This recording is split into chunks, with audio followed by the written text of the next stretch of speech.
Welcome to As the Story Grows. I'm Brian Patton. Today we welcome Gasket frontman Flynn Zimmer to the podcast. The new self-titled Gasket record is out today on Blue Grape Music. Flynn talks about the ups and downs of the Baltimore hardcore scene, the musical growth the band has gone through, signing with Blue Grape, and more. I was a big fan of the first two Gasket EPs, and the new full-length is a big step forward for the band, so make sure you check it out today. Thanks so much for checking out this episode of As the Story Grows. If this is your first time listening to the podcast, welcome. I would love it if you subscribe to the podcast on your podcast platform of choice, whether you're a first-time listener or a long-time listener who has yet to subscribe. You can find links in our show notes or over at asthestorygrows.com for our Patreon page, our Discord server, and our mailing list. And if you know somebody who might dig gaskets or dig the podcast in general, I would love it if you shared an episode with them. Enjoy today's conversation with Flynn Zimmer from Gasket.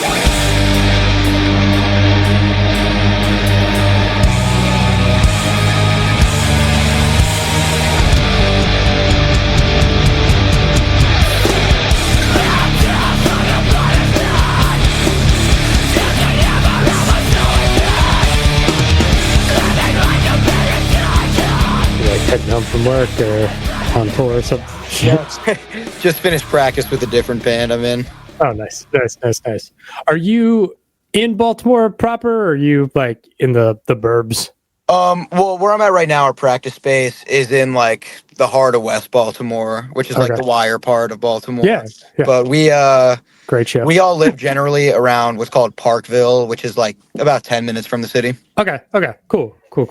Yeah, I'm up in Montgomery County, so word. Okay. I was like in at Soundstage last week, and so like okay, that's what's up. Yeah, I'm always for what, Baltimore. The Fleshwater show? No, I had other engagements. I was shooting the Love Bites show. Okay, so a much different vibe. Yeah, but it's funny. I was like, I don't remember like when I was in high school, Baltimore having like a great hardcore scene, and I was like, I was going to shows in Linthicum Heights all the fucking time. So really? That's basically the same thing. Yeah, pretty much. Yeah. When were you in high school? How old are you? I'm 41 on Wednesday, so yeah. Okay. A while ago. I was in high school a while ago. Yeah. There wasn't much of a scene when I was in high school either. Oh, yeah. Yeah. Yeah, I feel like everything ebbs and flows, and yeah. COVID definitely did a number. And like once we went back to shows, I'm sure every city is like this, but it came back like tenfold. Yeah. It's like the one benefit is everybody was like, okay, now that we lost live music and it's back, we're like all in on it. Yeah, right. Yeah, it's great. Did you grow up in the Baltimore burbs? Yeah, I grew up in Parkville. Nice. I went to Lock Raven. Nice. What was growing up like? I mean, pretty standard suburban living, pretty much. Yeah. Divorced parents. I bounced between Parkville and Perry Hall pretty much my whole childhood. Nice. And now I moved back to Parkville. I lived in the city for like 3 years. Once shows came back. Well, I graduated in 21, like right after COVID ended. Okay. So like my last 2 years of high school weren't really in high school. I was like on Zoom or whatever. And then I graduated, and then I pretty much moved out of my parents' house into the city for like 2 years, and then I moved back to Parkville. And I've been there for like, I don't know, I guess like a little over 2 years now. Nice. Was it just the expense of living in the city, or just like not the vibe? No, I got an opportunity to rent for like really cheap from the house I live. Me and our drummer Austin live in the same house with my girlfriend. It was my grandma's house, but my mom's renting it to me, cool. So it is cheaper than living in the city. Yeah. It makes sense. Yeah. What got you into music? Well, my stepdad was in like a 90s alt rock cover band when I was like a little kid. So seeing him play like Bush and Stone Temple Pilots and stuff kind of got me into like music and grunge and stuff in general when I was a kid. And then I got into like Title Fight and stuff in high school. And then at the same time got into like heavier stuff like metalcore bands like Code Orange and like Bloodbather and stuff like that. Nice. That's cool. Were you always drawn to vocals, or did you try your hand at an instrument first? I learned how to play guitar, and then I did guitar and vocals for a little bit for an old band, and then COVID happened, and then we started Gasket, and I was like, let me just do vocals for this, and then it felt right, I guess. Nice. Did Gaskets form during COVID? Or just kind of after, right after? It's funny. We were originally we were a title fight worship band in high school, and then COVID happened, and then I was like, the shows are coming back. We should like now we're like not in high school anymore, so we should do something beyond the high school band thing. And then I was like, y'all should listen to like Candy and like Trapped Under Ice, and then we just started doing like I guess like the first stuff we wrote. It's funny because we wanted to write like heavy stuff, but we didn't really know how, so it ended up just sounding more punk. And then it just gradually, as we got better at writing heavier, it got heavier, I guess.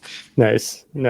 I could definitely, when you say that, I can see the trajectory of the two EPs into the new full length of just like a more proficient, more like pretty much this is what we want to do. Yeah, right. Now it's like, oh man, like I wish this is what we did when we did the first record. Like it probably would have been a whole different thing by now. Yeah.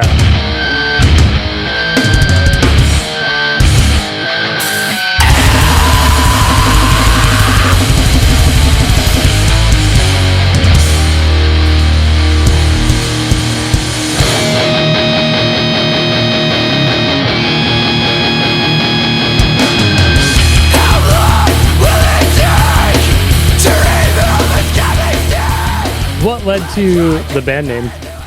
Well, Alston, our drummer, came up with it. Okay. It's funny because he just had like a notes app list of like cool sounding band names to him, and we were going through it at like our second like actual new band practice, and then we were like, wait, Gasket, that sounds really cool.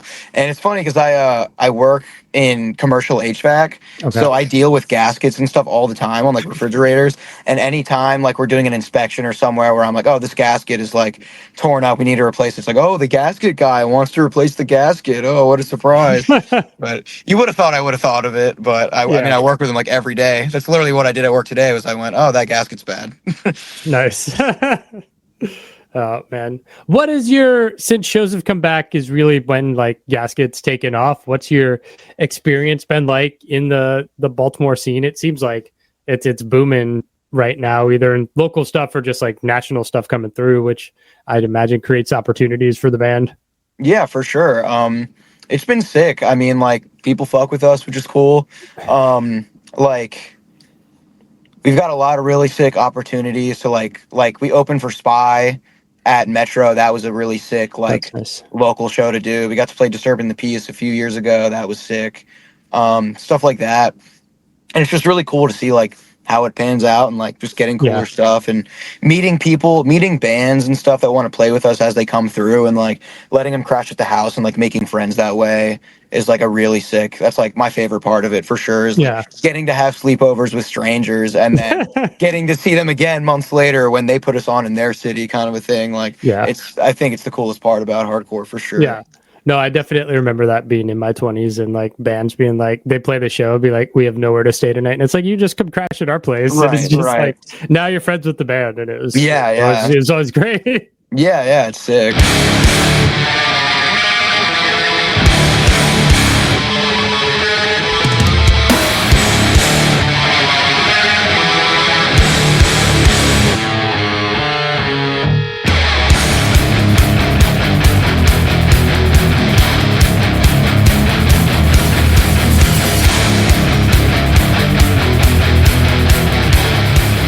What led you guys to Blue Grape music? Well, let me think. Our third or so show, we played a basement, and I didn't realize at the time, but the band that we were opening for, their guitar player had just gotten hired as A&R for Blue Grape. Oh, nice. And so he played with us, and he was like, you guys are sick. And he runs a booking agency in Philly called 4333. His name is Jace. He's a sick guy. Then he put us on a show in Philly with this band Spaced, and we didn't realize, but he told the like head guy from Blue Grape, Dave Rath, to come down and see us. And then it's funny because that was the only guy that talked to us the whole night. Like no one knew who we were. This is like our third show. It was our first time in Philly.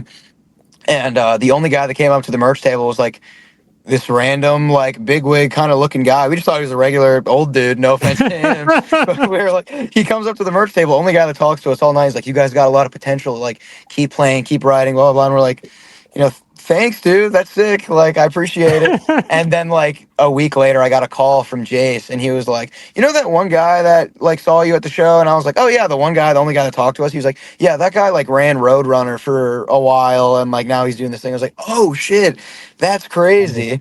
And then he was like, yeah, he wants to, like, sign you guys or whatever. And then it just kind of went from there, where they're little guinea pigs, I guess.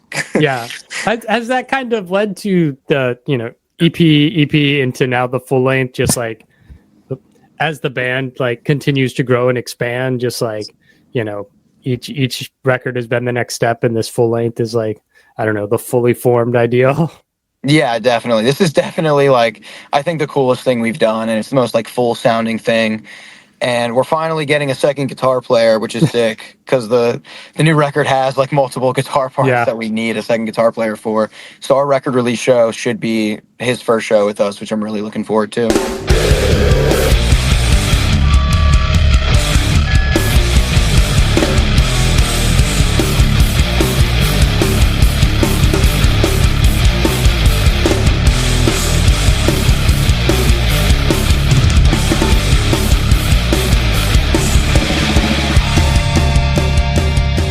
Talk to me about the reason you chose to self-title this record. I guess just like we were saying, like, this feels like the I don't know if magnum opus is the right word, but it's like this feels like the most Gasket has ever been, and it's like it feels like we finally hit the vision on the nail. And we didn't have any self-titled records yet, so I thought it just kind of fit, Yeah. What were things inspiring you writing the lyrics to this record, and how have they shifted from kind of the formation of the band and through the EPs to now? I feel like when it comes to like vocal phrasings and stuff, I pick up a lot from like bands like Revenge from Massachusetts and like bands like Candy. But like, I mean, I guess it's mostly just like yelling about anything I'm mad about when I'm thinking about it, like my job and like shit like that. And just anything I'm like frustrated about, I guess. There's one song, En Vino Veritas, on the record about like getting sober and stuff, which I've been doing for the past couple months. Oh, yeah. And like that's been a process in making the record. And that's like, I just stole that line completely from Fear and Loathing in Las Vegas. Not Fear and Loathing in Las Vegas. What's it called? Leaving Las Vegas. Mm-hmm. That movie I watched like a year ago, and I was like, holy shit, this is crazy. Okay. And yeah, there's a line in that movie where he's like, En Vino Veritas or whatever. And then I Googled it, and I was like, it was like some cool Latin sounding shit. And I was like, oh, I'm stealing this. I'm still stealing this. Yeah. But yeah. That's cool. Sorry, that was kind of just like a stream of consciousness. Yeah. What led to getting sober? Oh, just I was not good at my responsibilities and stuff, and like I wasn't being like the person that the people around me deserved, and like I wasn't as good of a bandmate. And like for my role in the band, like I book pretty much everything. Mm-hmm. And like when it comes to tours and stuff, and like I handle like a lot of logistical stuff, and like if I don't do that shit, it doesn't get done at a point. Now things are different. We like have delegated things, but I was like, I have to book like a full US tour. Like that's going to be a bitch to get through if I don't like straighten my shit out. And like, then I just like kind of did it. I mean, it's still a work in progress, but it's been decently smooth sailing so far. Nice. I'm curious about the visual aesthetic for the band. Who's the kind of art director, visionary for that side of the band? Well, for our album covers and stuff, we've always gone to the same guy. He's this guy, Purest from Prague. He doesn't really put his name anywhere. It's just Purest, which is his Instagram handle. Yeah. But I don't even remember where I saw his stuff the first time. But I just found him on Instagram, and I was like, oh, this shit is cool. And he had done a lot of stuff for some other cool, bigger bands that we really liked. And we were like, this would be sick. And we just kind of give him rough ideas of what we want, and then he just kind of does it. Nice. Which is sick, and we always end up loving it, which is cool. Nice. It's always cool to like see a band who has like a kind of visual direction and everything fits under the umbrella, and it's like, yeah, you know, it's fucking Gasket when you see it, right? Yeah. It always makes me have a weird feeling whenever it's like I find a band and then it's like all their album arts look completely different in a weird way. Like I love Candy, but like for example, Candy like had the same guy do a ton of their shit, and then they dropped a record that was like a totally different art style, and it was a great record, but it was like, damn, I wish the other guy did it, you know? Yeah, the vibe is off. Yeah. Album's out on November 21st. What's the plan surrounding this album? I mean, by the time the record comes out, we're basically at the tail end of tour season. So are you guys just looking to like the next year? Yeah. In March, we should be going on tour with Myland I think they're from Brampton or Toronto, Canada. We'll be doing like 10 days with them. We're basically meeting in like the top of the Midwest and then going down to Texas. Okay. And then I believe they're meeting up with Exide and doing the West Coast, because I think they're going to make it a bigger tour for them. And then we're going to kind of loop back around like Birmingham and New Orleans and then shoot back up to Baltimore. And then hopefully we'll do a bigger run in the summer. Yeah. Hopefully.